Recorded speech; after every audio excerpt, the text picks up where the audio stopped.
फसल में चूना डालना किसानों के लिए एक बहुत ही पुराना, सस्ता और असरदार तरीका माना जाता है, जिसका सीधा असर मिट्टी की सेहत और फसल की पैदावार पर पड़ता है। भारत की बहुत सी कृषि भूमि समय के साथ अम्लीय होती जा रही है, यानी मिट्टी का पीएच कम हो जाता है, जिससे पौधे मिट्टी में मौजूद पोषक तत्वों को ठीक से नहीं ले पाते। ऐसी स्थिति में चूना डालना बेहद फायदेमंद होता है, क्योंकि चूना मिट्टी की अम्लीयता को कम करता है और पीएच स्तर को संतुलित करता है। जब मिट्टी का पीएच सही होता है, तो nitrogen, phosphorus, potash, calcium, magnesium जैसे जरूरी पोषक तत्व पौधों को आसानी से उपलब्ध हो जाते हैं, जिससे फसल की जड़ें मजबूत बनती हैं और पौधों की बढ़वार तेजी से होती है। चूना डालने का एक बड़ा फायदा यह भी है कि इससे मिट्टी की संरचना में सुधार होता है। भारी और सख्त मिट्टी में चूना डालने से मिट्टी भुरभुरी बनती है, जिससे हवा और पानी का संचार अच्छा होता है। इससे जड़ों को सांस लेने में आसानी होती है और जड़ें गहराई तक फैलती हैं। जिन खेतों में पानी भरने की समस्या रहती है, वहां चूना डालने से जल निकास बेहतर होता है और फसल को जड़ सड़न जैसी बीमारियों से बचाया जा सकता है। चूना मिट्टी में मौजूद हानिकारक तत्वों जैसे एल्यूमिनियम और आयरन की विषाक्तता को भी कम करता है। अम्लीय मिट्टी में ये तत्व पौधों की जड़ों को नुकसान पहुंचाते हैं, जिससे पौधा कमजोर हो जाता है। चूना डालने से इन तत्वों का प्रभाव कम हो जाता है और पौधा स्वस्थ रहता है। इसके अलावा चूना मिट्टी में मौजूद लाभकारी सूक्ष्म जीवों की संख्या बढ़ाता है। जब मिट्टी में अच्छे जीवाणु सक्रिय होते हैं, तो जैविक पदार्थ तेजी से सड़ते हैं और पौधों को प्राकृतिक रूप से पोषण मिलता है। दलहनी फसलों जैसे चना, मसूर, मटर, अरहर आदि में चूना डालना और भी ज्यादा लाभकारी होता है, क्योंकि इससे राइजोबियम बैक्टीरिया सक्रिय होता है, जो हवा से नाइट्रोजन लेकर मिट्टी में जमा करता है। इससे खेत की उर्वरता बढ़ती है और अगली फसल को भी फायदा मिलता है। सब्जियों, धान, गेहूं, मक्का, गन्ना और तिलहन फसलों में भी चूना डालने से उत्पादन और गुणवत्ता दोनों में सुधार देखा गया है। चूना की सही मात्रा और सही समय का ध्यान रखना बहुत जरूरी होता है। अधिक मात्रा में चूना डालने से मिट्टी क्षारीय हो सकती है, जिससे फसल को नुकसान भी हो सकता है। आमतौर पर मिट्टी की जांच के बाद ही चूना डालना सबसे अच्छा माना जाता है। खेत की तैयारी के समय बुवाई से पहले चूना डालकर अच्छी तरह मिट्टी में मिला देना चाहिए, ताकि उसका पूरा असर मिल सके। बारिश के बाद या बहुत गीली मिट्टी में चूना डालने से बचना चाहिए। कुल मिलाकर कहा जाए तो चूना डालना मिट्टी की सेहत सुधारने, पोषक तत्वों की उपलब्धता बढ़ाने, फसल की जड़ों को मजबूत करने, रोगों से बचाव करने और पैदावार बढ़ाने का एक बेहद असरदार उपाय है। अगर किसान सही मात्रा और सही तरीके से चूना का उपयोग करें, तो कम लागत में ज्यादा उत्पादन और बेहतर गुणवत्ता वाली फसल प्राप्त कर सकते हैं। चूना केवल मिट्टी की अम्लीयता कम करने तक सीमित नहीं है, बल्कि यह पूरी खेती व्यवस्था को संतुलित करने वाला एक महत्वपूर्ण घटक है। जब किसान लगातार रासायनिक खादों का उपयोग करते हैं, खासकर यूरिया और डीएपी का अधिक मात्रा में प्रयोग होता है, तो मिट्टी धीरे धीरे अम्लीय होती चली जाती है। ऐसी मिट्टी में फसल भले ही हरी दिखे, लेकिन अंदर से पौधा कमजोर रहता है, दाने हल्के बनते हैं और उत्पादन कम हो जाता है। चूना इस समस्या को जड़ से खत्म करने में मदद करता है, क्योंकि यह मिट्टी के पीएच को संतुलन में लाकर फसल को असली ताकत देता है। चूना डालने से मिट्टी में कैल्शियम की पूर्ति होती है, जो पौधों के लिए एक आवश्यक पोषक तत्व है। कैल्शियम की कमी से पौधों की नई पत्तियां टेढ़ी मेढ़ी निकलती हैं, जड़ें कमजोर बनती हैं और फल फूल गिरने लगते हैं। चूना डालने से यह कमी दूर होती है और पौधे का कोशिका विकास सही ढंग से होता है। सब्जियों में इससे फल सख्त, चमकदार और ज्यादा समय तक टिकने वाले बनते हैं, जिससे बाजार में अच्छी कीमत मिलती है। धान की खेती में चूना डालने से मिट्टी में बनने वाली जहरीली गैसों का असर कम होता है। लगातार पानी भरे रहने वाले खेतों में जड़ों के आसपास हानिकारक तत्व जमा हो जाते हैं, जिससे पौधा पीला पड़ने लगता है। चूना डालने से यह समस्या कम होती है और धान के पौधे स्वस्थ रहते हैं। गेहूं और मक्का जैसी फसलों में चूना जड़ों की लंबाई बढ़ाता है, जिससे पौधा जमीन से ज्यादा पोषण खींच पाता है और बालियां भरपूर दाने वाली बनती हैं। तिलहन फसलों जैसे सरसों, मूंगफली और सोयाबीन में चूना डालने से तेल की मात्रा बढ़ने में मदद मिलती है।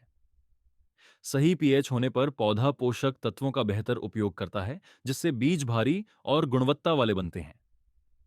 गन्ने की खेती में चूना मिट्टी को नरम बनाकर जड़ों के फैलाव में मदद करता है, जिससे गन्ने की मोटाई और वजन दोनों बढ़ते हैं। चूना मिट्टी में मौजूद कीटों और रोगों पर भी अप्रत्यक्ष रूप से असर डालता है। बहुत से हानिकारक फंगस और बैक्टीरिया अम्लीय मिट्टी में तेजी से पनपते हैं। जब चूना डालकर मिट्टी का पीएच संतुलित किया जाता है तो इन रोगों का प्रकोप अपने आप कम होने लगता है। इससे रासायनिक दवाइयों पर खर्च घटता है और खेती ज्यादा सुरक्षित बनती है। जैविक खेती करने वाले किसानों के लिए चूना और भी ज्यादा उपयोगी है। गोबर की खाद, कंपोस्ट, हरी खाद और वर्मी कंपोस्ट का पूरा लाभ तभी मिलता है जब मिट्टी का पीएच संतुलित हो। चूना डालने से जैविक खाद जल्दी सड़ती है और उसमें मौजूद पोषक तत्व पौधों को तेजी से उपलब्ध होते हैं। इससे मिट्टी की उर्वरता लंबे समय तक बनी रहती है। चूना डालते समय यह ध्यान रखना बहुत जरूरी है कि इसे कभी भी यूरिया या अन्य नाइट्रोजन वाली खाद के साथ एक साथ न मिलाया जाए, क्योंकि इससे खाद का असर कम हो सकता है। चूना हमेशा खेत की आखिरी जुताई के समय या बुआई से 15 से 20 दिन पहले डालना सबसे अच्छा माना जाता है। हल्की सिंचाई के बाद चूना मिट्टी में अच्छी तरह घुलकर अपना प्रभाव दिखाता है। लंबे समय तक लगातार चूना उपयोग करने से खेत की मिट्टी संतुलित रहती है, पैदावार स्थिर बनी रहती है और फसल पर मौसम का बुरा असर भी कम पड़ता है। इससे किसान को हर साल नई नई समस्याओं से जूझना नहीं पड़ता और खेती एक भरोसेमंद काम बन जाती है। इस तरह देखा जाए तो चूना केवल एक साधारण पदार्थ नहीं है, बल्कि यह मिट्टी का डॉक्टर है, जो जमीन की बीमारी को ठीक करके फसल को असली ताकत देता है। सही जानकारी, सही मात्रा और सही समय पर चूना डालकर किसान कम लागत में ज्यादा और टिकाऊ उत्पादन हासिल कर सकता है। खेती में चूना डालने की परंपरा बहुत पुरानी है, लेकिन आज के समय में इसकी जरूरत पहले से कहीं ज्यादा हो गई है, क्योंकि आधुनिक खेती में रासायनिक खादों और कीटनाशकों का उपयोग तेजी से बढ़ा है। लगातार यूरिया, डीएपी, पोटाश और कीटनाशकों के इस्तेमाल से मिट्टी की प्राकृतिक शक्ति कमजोर हो जाती है और जमीन की अम्लीयता बढ़ने लगती है। ऐसी मिट्टी में फसल बाहर से हरी भरी दिख सकती है, लेकिन अंदर से पौधा कमजोर होता है। जड़ें पूरी तरह विकसित नहीं हो पाती और उत्पादन धीरे धीरे घटने लगता है। चूना इस बिगड़ते संतुलन को ठीक करने का काम करता है और मिट्टी को दोबारा जीवित बनाता है। जब चूना मिट्टी में मिलाया जाता है तो सबसे पहले यह मिट्टी के पीएच स्तर को सुधारता है। भारत के कई हिस्सों में मिट्टी का पीएच 5 से 5.5 तक चला गया है, जबकि अधिकतर फसलें 6 से 7.5 पीएच में सबसे अच्छा उत्पादन देती हैं। चूना डालने से यह पीएच धीरे धीरे बढ़ता है और पौधों को अनुकूल वातावरण मिलता है। सही पीएच पर पौधे मिट्टी में मौजूद फास्फोरस को बेहतर ढंग से अवशोषित करते हैं, क्योंकि अम्लीय मिट्टी में फास्फोरस जकड़ जाता है और पौधों को उपलब्ध नहीं हो पाता। चूना डालने से यह समस्या खत्म होती है और फसल की बढ़वार तेज होती है। मिट्टी की भौतिक संरचना पर भी चूना का गहरा प्रभाव पड़ता है। भारी, चिपचिपी और सख्त मिट्टी में चूना डालने से मिट्टी के कण आपस में संतुलित होते हैं, जिससे मिट्टी भुरभुरी और हल्की बनती है।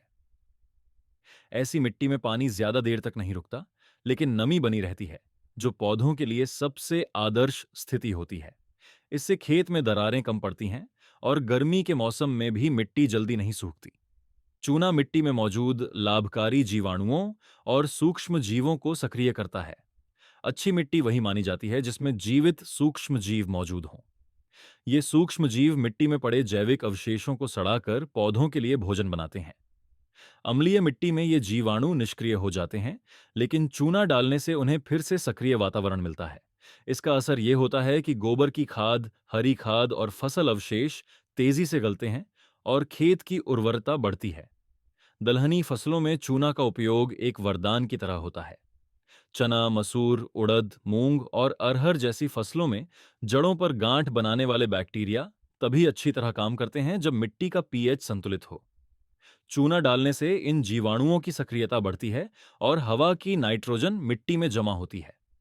इससे न केवल वर्तमान फसल को फायदा होता है, बल्कि अगली फसल को भी प्राकृतिक नाइट्रोजन मिलती है, जिससे खाद पर खर्च कम होता है। सब्जी उत्पादन में चूना डालने से फसल की गुणवत्ता में साफ फर्क दिखाई देता है। टमाटर, मिर्च, बैंगन, फूल गोभी, पत्ता गोभी और लौकी जैसी सब्जियों में चूना कैल्शियम की कमी को पूरा करता है, जिससे फल फटने, सड़ने और जल्दी खराब होने की समस्या कम होती है। सब्जियां आकार में एक समान, चमकदार और मजबूत बनती हैं, जिससे बाजार में उनकी मांग और कीमत दोनों बढ़ती है। फलदार पौधों और बागवानी फसलों में भी चूना बहुत लाभकारी साबित होता है। आम, अमरूद, नींबू, केला और पपीता जैसे फलों में मिट्टी का संतुलन सही रहने से फूल ज्यादा आते हैं और फल गिरने की समस्या कम होती है। जड़ों की बढ़वार अच्छी होने से पौधा लंबे समय तक स्वस्थ रहता है और उत्पादन स्थिर बना रहता है। नर्सरी में पौधे तैयार करते समय चूना डालने से पौधे मजबूत बनते हैं और रोपाई के बाद जल्दी जम जाते हैं। धान की खेती में चूना डालने से खेत में बनने वाली अम्लीय गैसों और जहरीले तत्वों का असर कम होता है। इससे पौधों का रंग गहरा हरा रहता है और किल्ले ज्यादा निकलते हैं। गेहूं और जौ जैसी रब्बी फसलों में चूना जड़ों को मजबूत बनाकर बालियों में दाने भरने की क्षमता बढ़ाता है। मक्का और बाजरा जैसी फसलों में इससे पौधों की ऊंचाई और भुट्टों का वजन बढ़ता है। चूना रोग प्रबंधन में भी मददगार होता है। बहुत से मिट्टी जनित रोग जैसे जड़ सड़न, गलन और फंगल संक्रमण अम्लीय मिट्टी में ज्यादा फैलते हैं। चूना डालने से इन रोगों का प्राकृतिक रूप से नियंत्रण होता है। इससे दवाइयों पर खर्च घटता है और खेती अधिक सुरक्षित बनती है। इसके अलावा चूना कुछ हद तक कीटों के लार्वा को भी नष्ट करता है, जिससे कीट प्रकोप कम देखने को मिलता है। चूना डालते समय सावधानी भी जरूरी है। हमेशा मिट्टी की जांच के बाद ही मात्रा तय करनी चाहिए। सामान्यतः हल्की अम्लीय मिट्टी में 2 से 4 क्विंटल प्रति एकड़ और अधिक अम्लीय मिट्टी में 4 से 6 क्विंटल प्रति एकड़ चूना दिया जाता है, लेकिन यह मात्रा मिट्टी की स्थिति के अनुसार बदल सकती है। चूना हमेशा सूखी अवस्था में और समान रूप से फैलाकर खेत में मिलाना चाहिए। इसे कभी भी बीज या पौधों की जड़ों के सीधे संपर्क में नहीं डालना चाहिए।